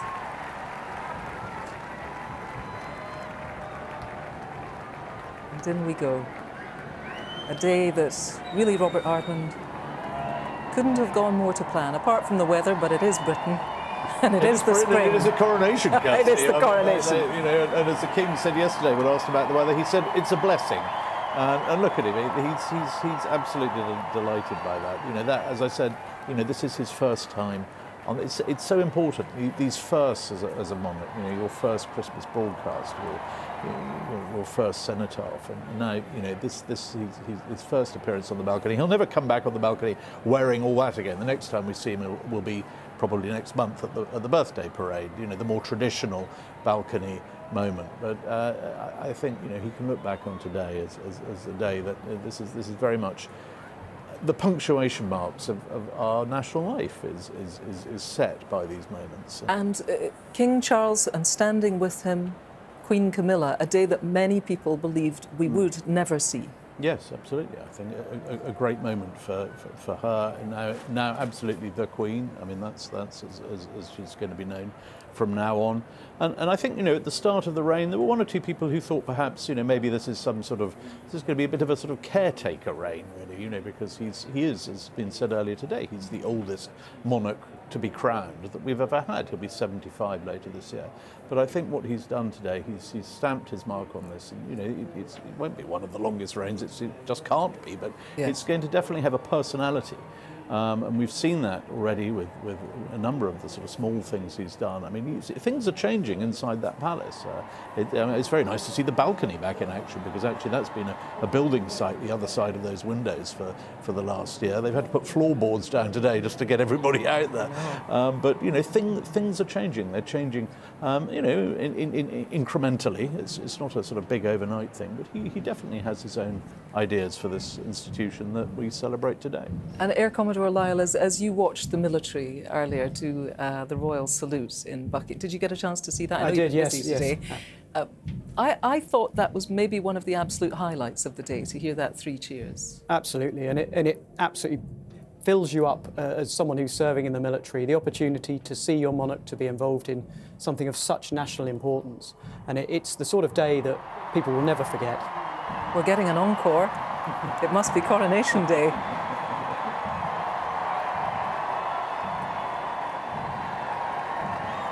And I would say, Robert Hardman, the King looks, I suppose entirely understandably, very relaxed. That is a huge responsibility, to have a successful coronation, not only that people come out onto the streets for, but actually that just simply goes well in terms of the logistics, because the amount of input, the amount of planning, and the amount of pressure is enormous. It is enormous. I mean, I likened it earlier to a wedding day. It's the day the monarch, if you like, is sort of married to the people. There's all that stress. Now it's sort of downtime. One of the most charming scenes from the Queen's coronation were those pictures afterwards of what goes on in the palace. And now they're going to go back inside for photographs. I'd love to see those photographs.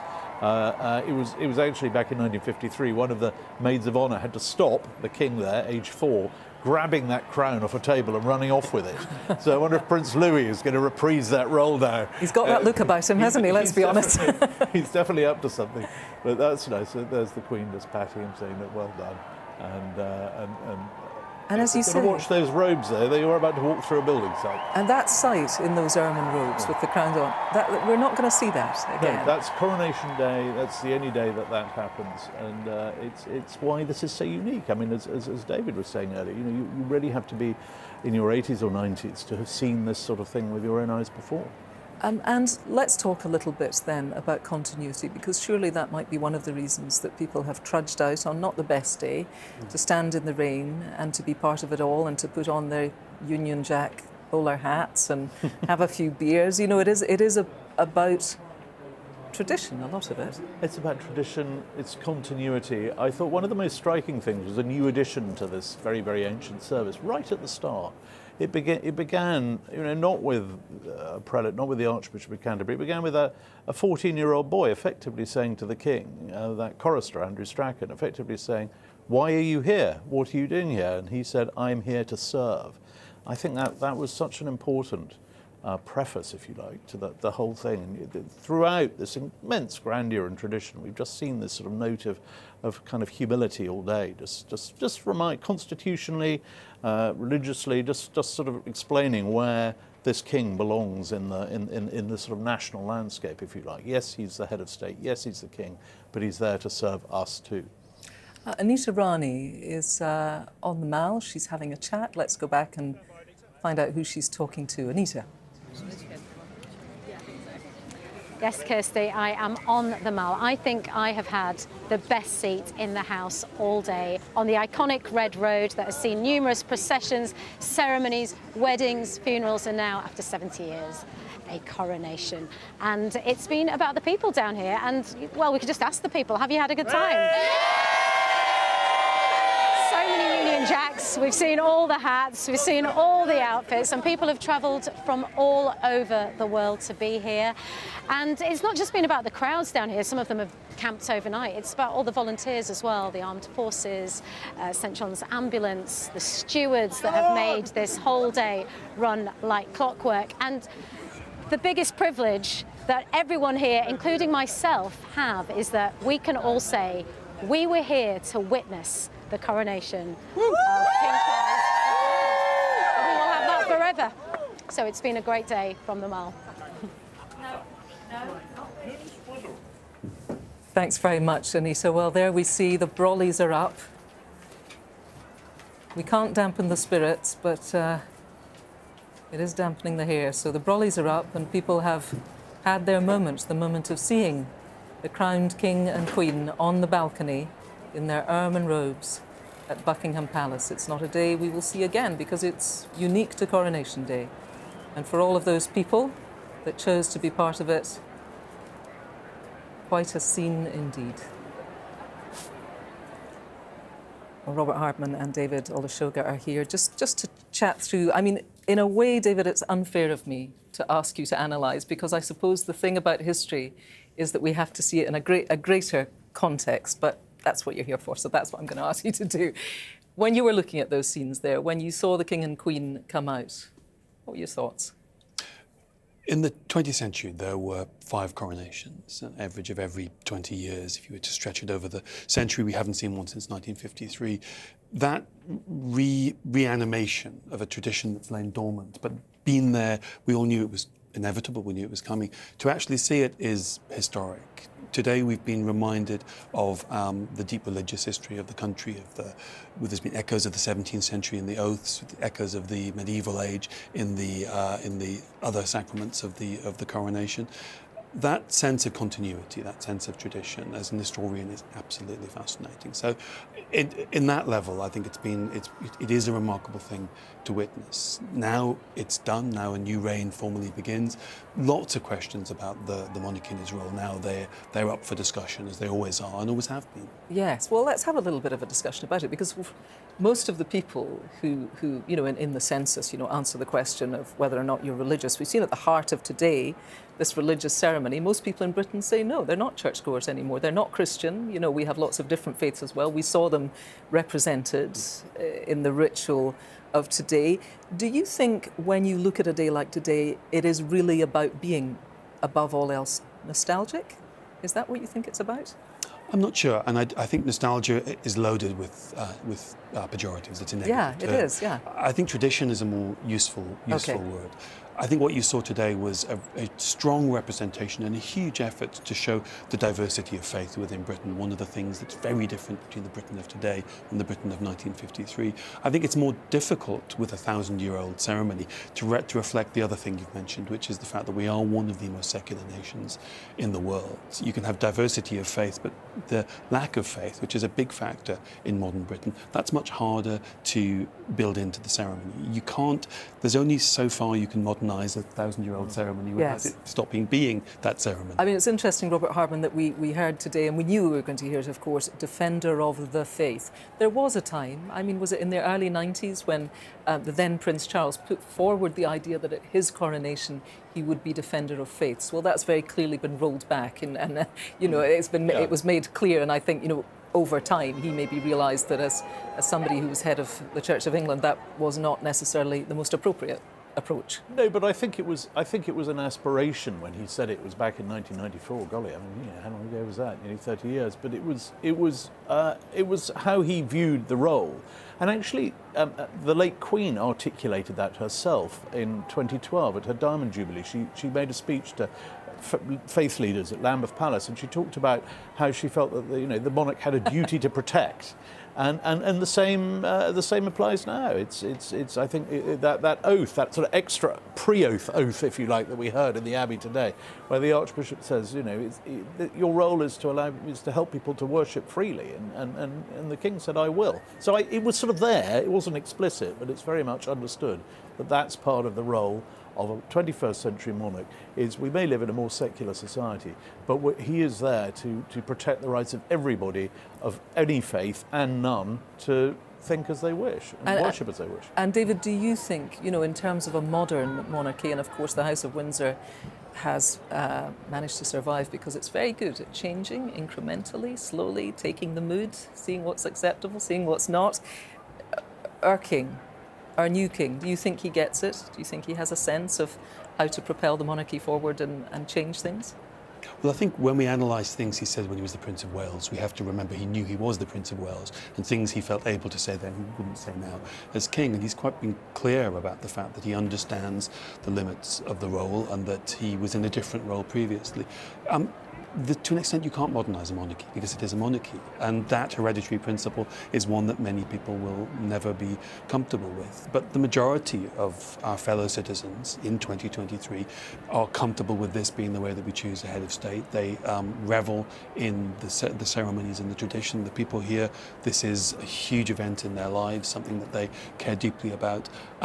The challenge, I think, is to reach out to the people who aren't just obsessed with history and tradition like myself, who aren't here because they love the monarchy. A lot of people just feel sort of neutral about the monarchy. Not that they're opposed to it or they're desperate for it to become a republic. They just don't feel very much. And that's potentially an opportunity for the new king to find a way of being a monarch and being a monarchy that reaches out to them. Robert, what are your thoughts on that?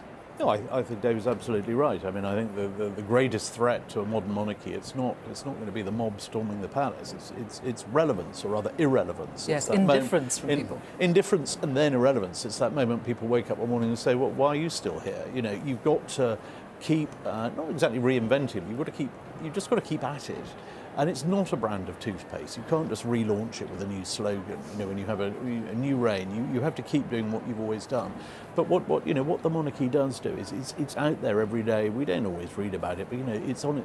They're on their away days. They're going around the world. I was in Germany with the king the other day, and you saw how he went down there. I mean, it wasn't huge news here, but it was when he addressed the German Parliament in German. That made an impact. It goes back to this point that I think it does help this country sort of punch slightly above its weight. It's what we are, as David says, most people are entirely happy with this constitutional arrangement.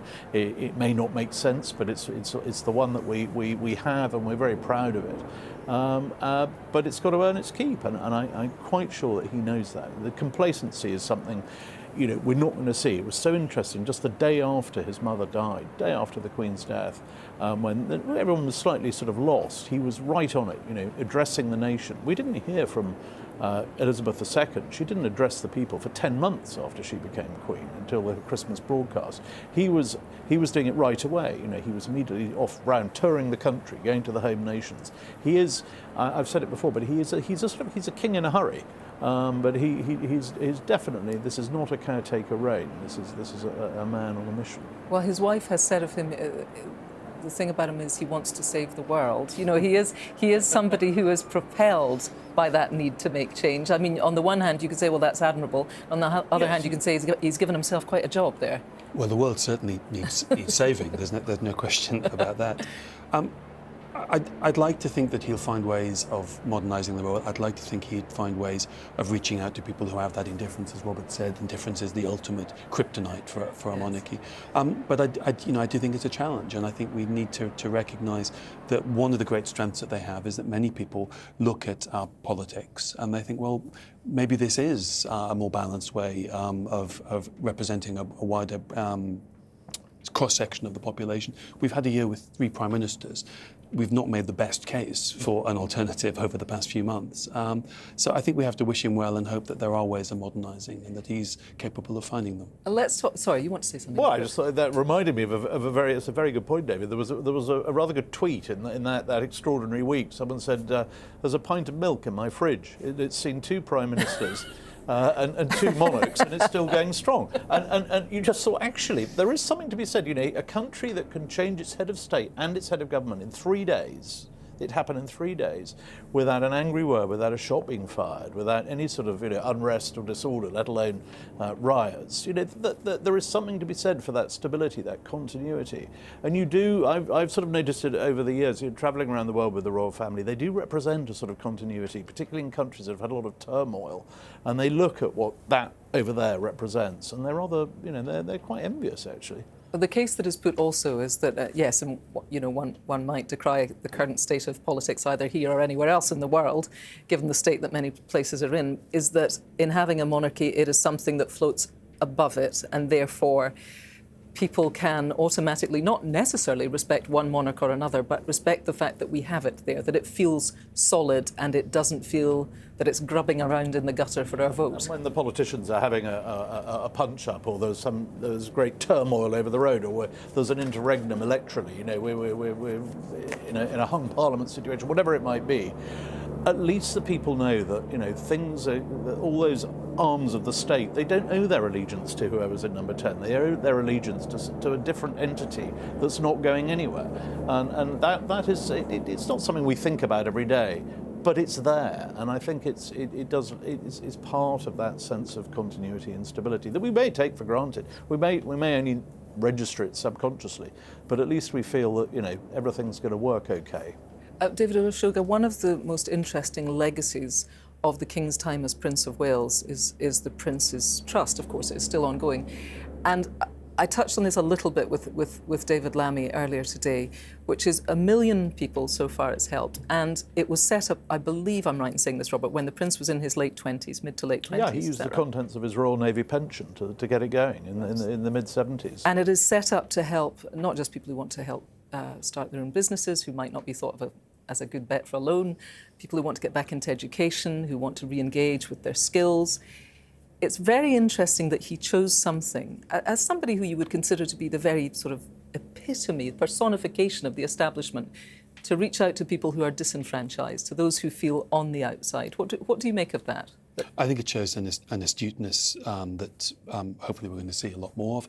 But I think it's also not historically aberrant. Monarchs have often realised that one of their ways of legitimising their role of centering themselves in our conversation is to be aware of inequality. In a hereditary system, being aware of the disadvantage that many people are born into, I think is a natural response. Queen Victoria raised a huge amount of money for charity during the Irish famine. Other monarchs have been aware of the cost of coronations and have wanted them to be toned down. This idea that being aware of these social issues, it's not a new phenomenon. It's not something new to our current king. How interesting. And yes, a coronation in the middle of a cost of living crisis, which day to day for a lot of British people is a very, very real thing. Do you think the coronation that we saw today managed the balancing act of giving something splendid but at the same time being scaled down and not gratuitous? It's a very fine line they have to tread because, as David says, there are some people who will be looking at this today and saying, what a complete waste of money. But you stand back from it and think, well, this goes to the heart of what we are as a country. We have huge events, whether it's FA Cup finals or parades, or we host many big things. So I think something that goes to the heart of what we're about. We've got to do it properly. In 1953, the country was in a far worse state. We were on rations. People couldn't afford to buy, well, couldn't buy meat because it was being rationed. And at the time, there was a debate, you know, should we really be having this big event at a time of post-war austerity? And actually, most people said, yeah, we should, because, you know, this matters. We need to do it properly. There's nothing worse than a pared down, scaled down sort of coronation on the cheap. As Churchill said, you can't have a coronation with bailiffs in the house. He wanted to do it properly, and I feel today we have struck the right balance. It could have been much bigger. We could have filled the Abbey with 8,000 seats instead of the 2,000 we had. We could have had all sorts of bells and whistles, but I think they've called it right. Thank you to you both for all your insight, for your knowledge, for your historical references. I've learned a lot, and it's been wonderful to share the day with you, such an important day. Thank you to you both. Thank you. Well, there we are. I've never seen anything quite like it, and I imagine neither have you. What a day. History unfolding in front of our very eyes. The man born in that palace just behind me more than 7 decades ago, today finally meeting his destiny and stepping out onto its balcony, a crowned king. He greeted the crowds we saw there with a warm smile, cementing his relationship as their sovereign, and by his side to support him, his queen and heirs. And that roar of approval from the crowd on the Mall seemed to tell us something about the joy that this Coronation Day has brought to so many. They'll doubtless tell their families in decades to come, I was there. The arcane ceremony in the Abbey, that exquisite music, the priceless jewels and magnificent carriages were dazzling. A reminder, maybe, that however much the world changes, tradition and ritual and ceremony still play an essential part in bringing us together in a spirit of celebration and community. The king pledged his sacred oath and wore an ancient crown, but all in the presence of a very modern congregation, environmental campaigners, charity volunteers, war veterans, and even a few spangly superstars in its midst.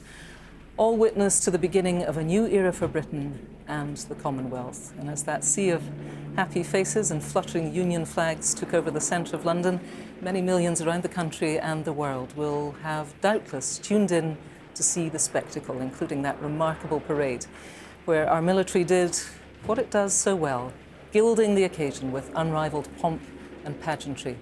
Today, so much of the United Kingdom in all its splendid variety has seemed unified in celebration on a day that's been, well, fit for a king. Thank you so much for joining us, and for now, bye-bye.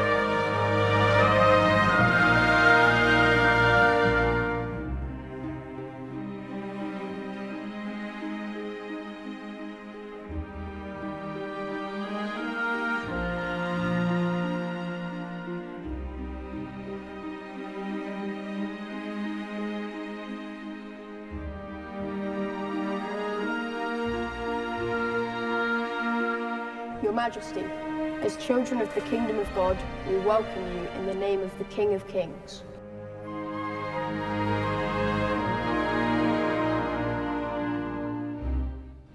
This is the royal law. These are the lively oracles of God. Will you, to your power, cause law and justice in mercy to be executed in all your judgment? I will.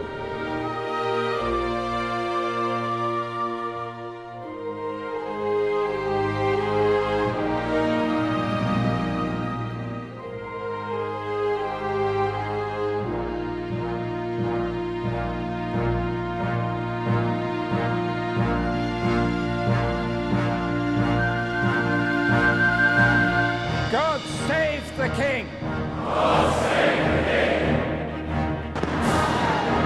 I, William, Prince of Wales, pledge my loyalty to you